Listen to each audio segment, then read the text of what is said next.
Sa Noche Buena, Medianoche at sa kabi-kabilang Christmas party, patok na handa ang lechon. Tinadtad man yan, kilo-kilo o isang buo. Gaano nga ba tayo kasiguradong ligtas ang binibiling lechon?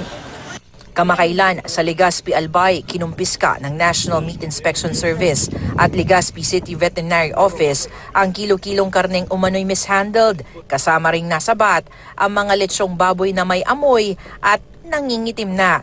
Hindi raw dumaan sa otorisadong katayan ang mga nasabat na lechong baboy, kaya tinapon na lang. Wala pang pahayag ang mga nagbebenta ng kinumpiskang karne.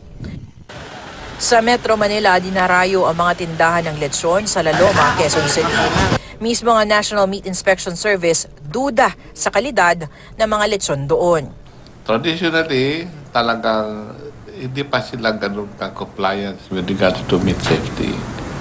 Wala tayong assurance na yan ba safe. Sabi ng NMIS, maraming lechon daw sa Laloma ang hindi kinatay sa mga slaughterhouse na accredited ng ahensya. Hindi man nagpaunlak ng panayam, tiniyak sa GMA News ng ilang nagtitinda sa Laloma na ligtas kainin ng kanilang lechon. Nila sinusuri ng Quezon City Veterinary Department ang mga baboy bago katayin. Sabi ng NMIS, hinihintay raw nila ang LGU na magtayo ng isang centralized na katayan para sa mga binibentang lechon sa Laloma, tulad ng ginagawa raw ngayon sa Cebu at Batangas. Nila yan, magtayo sila ng isang slaughterhouse para lang talaga sa lechon ng Laloma, para ma-address na natin yung food safety dyan.